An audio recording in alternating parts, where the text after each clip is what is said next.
यूं तो राजकुमार रोध को हम लोग जानते हैं कि वो लगातार आदिवासियों की और तमाम ऐसी दिक्कतें जो समाज में चल रही हैं उसको लेकर आवाज़ उठाते रहे। पर अब वो सोशल मीडिया पे कहीं ना कहीं शायद ट्रोल हो रहे हैं अपने बयान की वजह से जो उन्होंने उदयपुर मामले में दिया है।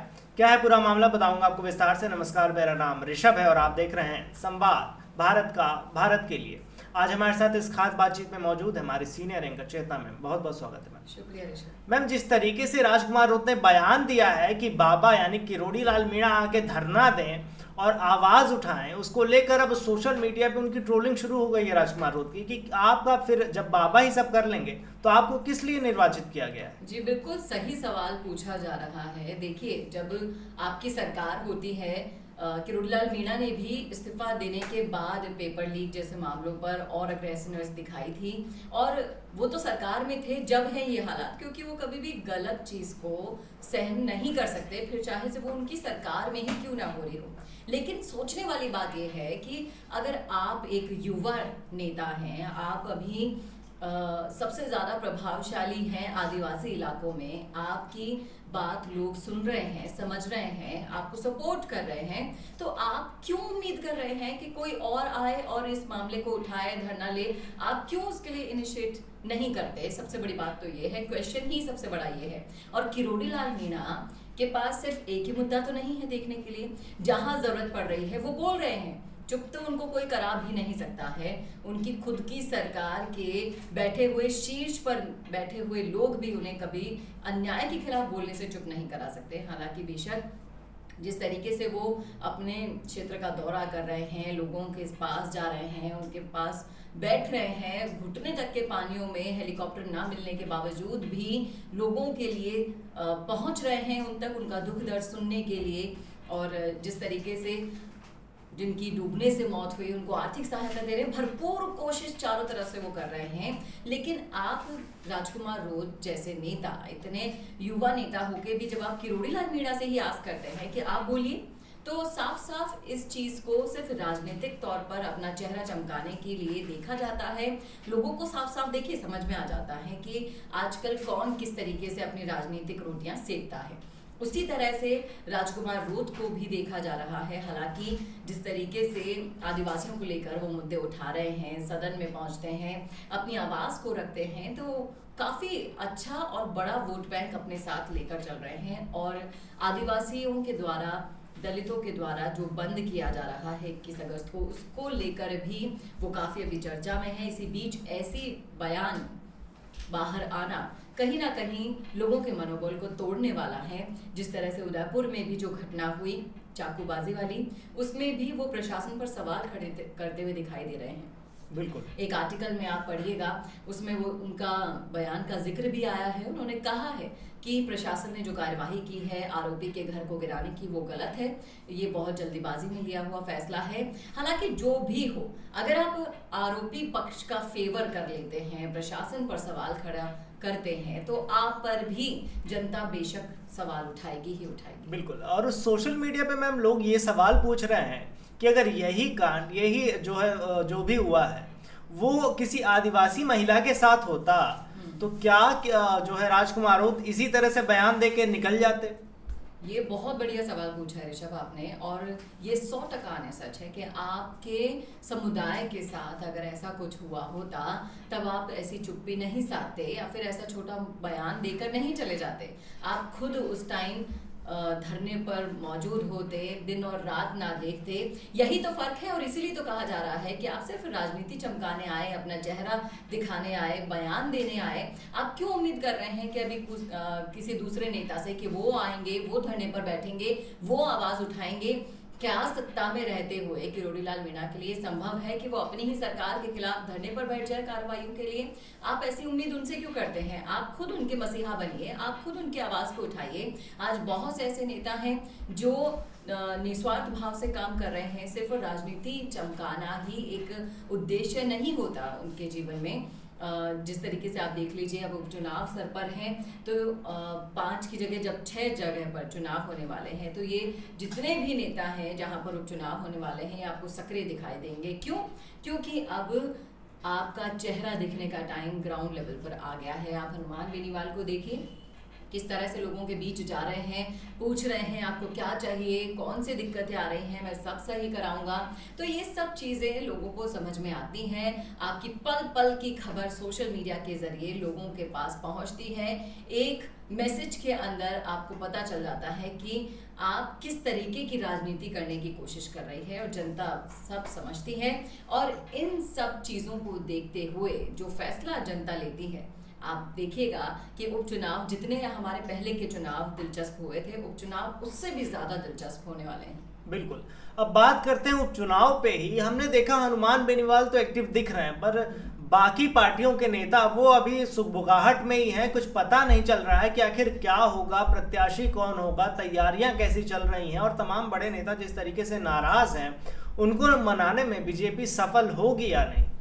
देखिए, ये अंदर खाने की जो बातें चल रही हैं थोड़े दिनों में साफ भी हो जाएगा। प्रत्याशी चुनना भी एक बहुत ही बड़ी खाने की धार है। इस बार आप सारे के सारे समीकरण बैठाकर किस तरीके से प्रत्याशी को चुनते हैं, वो जनता को पसंद आएगा नहीं आएगा, बहुत सारी चीज़ें देखने वाली यहाँ पर हैं। आप देखिएगा दौसा में जो उपचुनाव है, वहाँ पर सचिन पायलट के बहुत ही करीबी नेता के बारे में बातचीत चल रही है। वहीं अगर आप दौसा की जनता की आप मानेंगे तो वो लोग नरेश मीणा को टिकट दिलवाना चाहते हैं।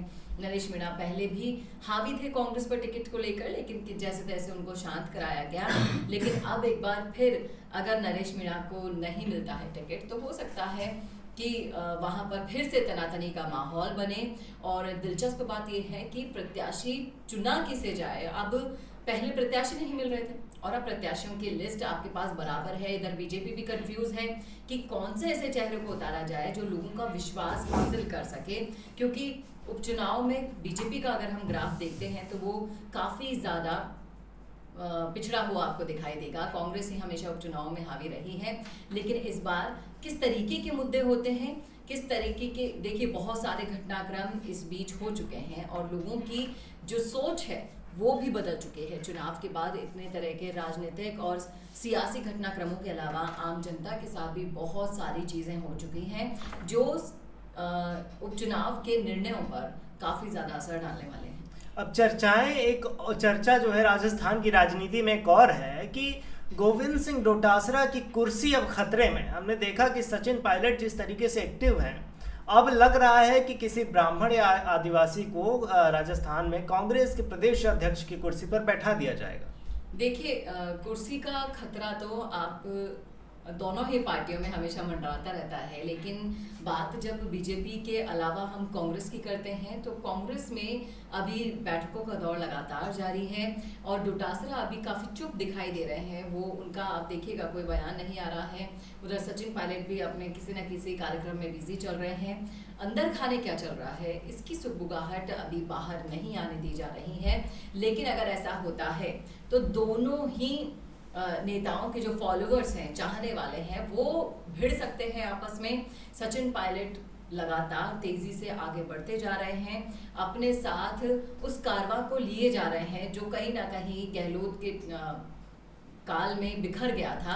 अब सारे युवा एक साथ आ गए हैं। बात रही डोटासरा की, तो डोटासरा भी बहुत बड़ा अपना वोट बैंक साधे हुए रखते हैं। आप सीकर में चले जाइए, वहाँ पर बहुत बड़ा प्रभाव उनका देखने को मिलता है। तो इतनी आसानी से अगर, और सबसे बड़ी बात, चुनाव सर पर है तो जाटों का वोट बैंक है, वो कांग्रेस खोना नहीं चाहती है। इसलिए उस बैलेंस को कैसे बनाएगी वो गुर्जर और वोट बैंक को, वो देखने वाली बात यहाँ होगी। किसको नाराज करने का रिस्क तो वो नहीं ले सकते। बिल्कुल। तीसरी खबर पे बात करते हैं। देश में जिस तरीके से रेप हो रहे हैं उसको लेकर सरकार का क्या एक्शन होगा। लगातार धरना दिया जा रहा है। राजस्थान में भी आए दिन ऐसे मामले आते रहते हैं, पर सरकार का कोई एक्शन होते हुए दिख नहीं रहा है अभी। देखिए, ये बहुत ही ज़्यादा संगीन मामला होता जा रहा है। आप ये मामले तो वो हैं जो आपके सामने आ जाते हैं, जिसमें जघन्य अपराध अपनी सारी सीमाओं को पार कर जाते हैं। लेकिन आज आपने रविंद्र भाटी का बयान सुना होगा कि एक वो ज़माना था जब हम इस शब्द को सुनते नहीं थे, और कभी से कभी सुन जाते थे तो रूह कांप जाती थी। आज ये शब्द आपको एक दिन में 4 बार तो न्यूज़ में सुनाई दे ही जाएगा कि आज वहाँ हो गया, आज वहाँ हो गया। लेकिन अभी कड़े कानून बनाने की सख्त से सख्त ज़रूरत है, और इस दिशा में सरकार को साथ साथ जनता को भी अब अवेयर रहना होगा इस मामले पर। हमारी बहू बेटियों को अकेले नहीं छोड़ना होगा, और जितनी ज़्यादा सरकार इसमें सख्त कानून लाएगी, दोषियों को देखिए ट्रायल पर ट्रायल देकर सालों साल तक चले जाते हैं और उम्मीद ही छूट जाती है कि अब फैसला होगा, तब फैसला होगा। ऐसा नहीं है। सोशल मीडिया जब से कोलकाता वाला केस हुआ है तब से यही डिमांड से भरा हुआ है कि सऊदी अरब जैसे यहाँ पर कानून लाए जाएं जिससे अपराधियों में भय तो हो, और इन अपराधियों को जो राजनीतिक शरण दी जाती है वो भी गलत है। कोलकाता केस में एक से बढ़कर एक जो खुलासे हो रहे हैं वो यहाँ पर सोचने को मजबूर कर रहे हैं कि अगर राजनीतिक जो शय इन अपराधियों को मिल जाती है तो फिर हम आम जनता का होगा तो होगा क्या। इसीलिए सख्त से सख्त कानून बनाया जाए जिससे अपराधियों में डर हो कि आप उस अपराध को जब सोच रहे हैं, अपराध की सीमा आप देख लीजिए, 10वीं क्लास के बच्चे में चाकूबाजी हो रही है, हत्या कर दी गई है 10वीं क्लास में। आप सहपाठी हैं, आप होमवर्क के लिए कॉपी मांग रहे हैं और मना करने पर इतनी नाराजगी आपके अंदर हो गई कि आपने चाकू मारकर एक बच्चे की जान ले ली है। तो आप अपराध की सीमा देख रहे हैं किस तरीके से क्रॉस कर चुकी है। इसलिए कानून को सख्त बनाना होगा। ये भजनलाल सरकार के लिए भी बहुत बड़ा टास्क है। पिछले 5 साल कांग्रेस में भी अपराध अपनी चरम सीमा पर था और इस बार भी अपराध अपने सारे रिकॉर्ड खुद हर दिन तोड़ रहा है। बिल्कुल। ये थी आज की खबर। आपको ये वीडियो कैसी लगी हमें कमेंट में बताइएगा और देखते रहिए संवाद भारत का, भारत के लिए।